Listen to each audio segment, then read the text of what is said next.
মৰমৰ ছাত্ৰ ছাত্ৰীসকল, আজি আমি তৃতীয় শ্ৰেণীৰ আমি গণিত বিষয় আলোচনা কৰিব বিচাৰিছোঁ। নতুন গণিত এইখন ইয়াৰ আমি দ্বিতীয় পাঠটি আজি আলোচনা কৰিব বিচাৰিছোঁ। দ্বিতীয় পাঠটোত আছে সংখ্যাৰ ধাৰণা 1ৰ পৰা 500লৈ।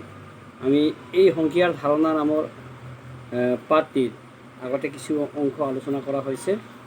আজি আমি আলোচনা কৰিম জোড় আৰু বিজোড় বা যুগ্ম আৰু অযুগ্ম।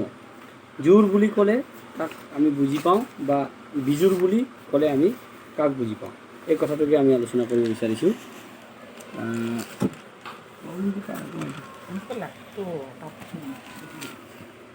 জোড় আৰু বিজোড়, এতিয়া আমি কেইটামান সংখ্যা পাওঁ, যেনে 0, 2, 4, 6, 8, 10,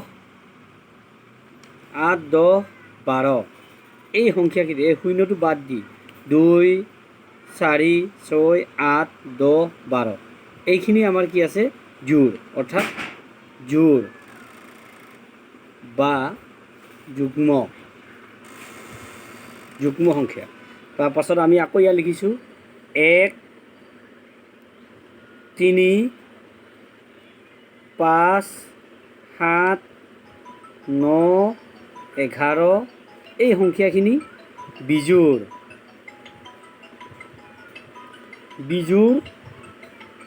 বা অযুগ্ম। এতিয়া জোড় আৰু বিজোড়নো কাক কোৱা হয়, এই কথাটোকে আমি প্ৰথমতে আলোচনা কৰিম। বা যুগ্ম বা অযুগ্ম কাক কোৱা হয়। মই ইয়াতে কেইটামান শিলগুটি আনিছোঁ তোমালোকক বুজাই দিবৰ কাৰণে। আমি দুটা বস্তুক এযোৰ বুলি কওঁ। ইয়াতে শিলগুটি এযোৰ হ'ল, দুযোৰ হ'ল, 3 যোৰ হ'ল, 4 যোৰ হ'ল, 5 যোৰ হ'ল। ধৰিব পাৰিছানে? আমি এনেকৈ জোৰকৈ ৰাখিছোঁ, বুজি পাইছানে? এইটো আমাৰ ইয়াত কেইযোৰ হ'ল, 1 যোৰ, 2 যোৰ, 3 যোৰ, 4 যোৰ, 5 যোৰ, 6 যোৰ। অৰ্থাৎ আমি দুটা সংখ্যাৰ এটা থোপক কি বুলি কওঁ, আমি এযোৰ বুলি কওঁ। যেনে এযোৰ হ'বলৈ হ'লে তোমাক কি লাগিব, দুটা বস্তু লাগিব। যেনে দুডাল কলম, দুটা শিল লগ লাগি এযোৰ হয়, ইয়াকে আমি জোড় বুলি কওঁ। তেতিয়াহ'লে ইয়াত 2, 4, 6, 8, 10, 12 এই সংখ্যাবিলাক আমাৰ যুগ্ম সংখ্যা বা জোড় সংখ্যা। যেনে 2টো আমাৰ ইয়াত মই লিখিছিলোঁ, মই অৱশ্যে ইয়াত ইংৰাজী লিখিলোঁ, মই পুনৰবাৰ অসমীয়া লিখিছোঁ। 2, 4, 6, 8, 10, 12 এই সংখ্যাকেইটা জোড় অৰ্থাৎ যুগ্ম। যিবোৰ সংখ্যাৰ জোড় নাথাকে, যেনে মই তোমালোকক এতিয়া কৈছোঁ, এটা শিলগুটি, তাক আমি এযোৰ শিলগুটি বুলি ক'ব নোৱাৰোঁ। ইয়াক কি বুলি কওঁ আমি, এটা শিলগুটি। 3টা শিলগুটিত এটা জোড় আছে, এযোৰ আছে, এটা বেছি আছে। অৰ্থাৎ জোড় হোৱাৰ পাছত দ্বিতীয়টো জোড় আমি গঠন কৰিব ইয়াত পৰা নাই। সেইকাৰণে আমি 3 সংখ্যাটোক কি বুলি ক'ম, এই 3 সংখ্যাটোক বিজোড় বা অযুগ্ম বুলি আমি ক'ম। বুজি পাইছানে তোমালোকে এতিয়া? ঠিক তেনেকৈ 4টা সংখ্যা হ'লে আমি কি বুলি ক'ম, ইয়াক জোড় বুলি ক'ম, ইয়াক যুগ্ম সংখ্যা বুলি ক'ম। কিন্তু এই সংখ্যাটো যেতিয়া 5টা হ'ব, 5টা শিলগুটি হ'ব, তেতিয়া ইয়াক আমি কি বুলি ক'ম, বিজোড় বা অযুগ্ম সংখ্যা বুলি ক'ম। তোমালোকে এতিয়া ধৰিব পাৰিছানে কথাটো? এতিয়া ইয়াত আমাৰ কিতাপত পাঠ্যপুথিত কেইটামান সংখ্যা দিয়া আছে, চোৱা। ইয়াত দিয়া আছে 12, 8, 40, 54, 35 হয়নে?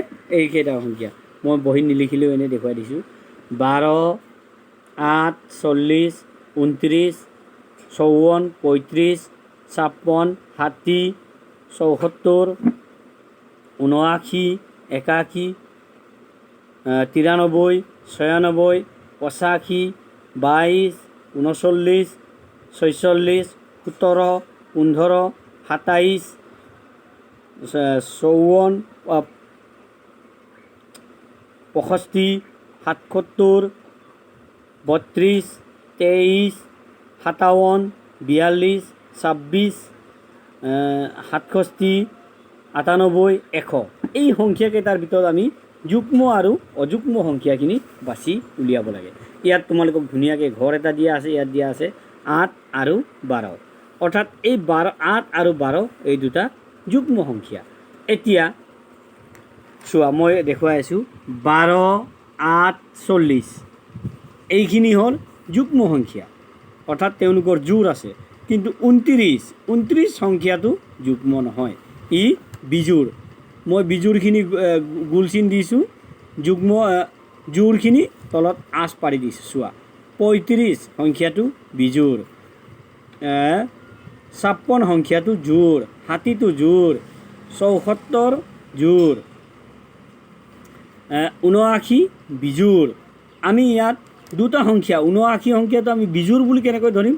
এই 7টো বাদ দি এককৰ ঘৰত কি সংখ্যা আছে, এককৰ ঘৰটো তুমি চাব লাগিব। এককৰ ঘৰত কি আছে? 9।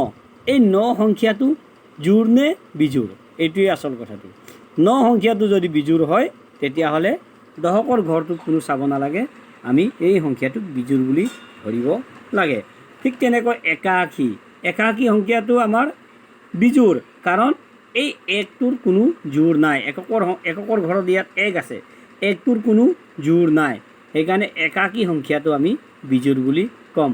ঠিক তেনেধৰণে 93 সংখ্যাটোৰ 3টোৰ কোনো জোৰ নাই, গতিকে এককৰ ঘৰত আছে 3 সংখ্যাটোৰ কোনো জোৰ নাই, সেইকাৰণে সি বিজোড়। 96 আমি 96 বুলিও কওঁ। 6 সংখ্যাটো মই তোমালোকক ইয়াত গণি দেখুৱাইছোঁ। 2, 4, 6, 6টা শিল। 6টা শিলত জোৰ আছে নাই? কেইযোৰ আছে? 3টা জোৰ আছে, গতিকে সি জোৰ আছেনে? এইটো এযোৰ, এইটো এযোৰ, এইটো এযোৰ, হয় নহয়? 96 সংখ্যাটো জোৰ আছে, গতিকে ইয়াক আমি 6 সংখ্যাটো 96ৰ এককৰ ঘৰত থকা সংখ্যাটো 6ৰ জোৰ আছে, গতিকে সি বিজোড় নহয়, সি জোড় সংখ্যা হ'ব, অৰ্থাৎ 96টো হ'ব যুগ্ম। ঠিক তেনেকৈ 85টো হ'ব অযুগ্ম, 22 হ'ব যুগ্ম, 39 হ'ব অযুগ্ম, 46 হ'ব যুগ্ম, 17 হ'ব অযুগ্ম। বুজি পাইছানে? বাকীখিনি তোমালোকে এতিয়া নিজে কৰিব পাৰিবা। এতিয়া আমি ইয়াৰ পাছতে এই কথাখিনি তোমালোকক আলোচনা কৰাৰ পাছত আমি আলোচনা কৰিব বিচাৰিম আগৰ আৰু পাছৰ। ইয়াত মাজত বহুত আলোচনা কৰিবলগীয়া আছে, এইখিনি গোটেইখিনি আজি সম্ভৱ নহয়। একক দশকত কেনেকৈ মণিহালত কেনেকৈ সজোৱাব লাগে এইখিনি মাজত থাকি যায়। এইখিনি পাৰিলে তোমালোকে মণিহালত সজোৱাটো বৰ কঠিন নহয়, অতি সহজ। এইকাৰণে মই আগৰ পাছৰ সংখ্যাখিনি এতিয়া আলোচনা কৰিব বিচাৰিছোঁ। চোৱা মই ইয়াত এটা ঘৰ বনাইছোঁ, তোমালোকে চোৱা।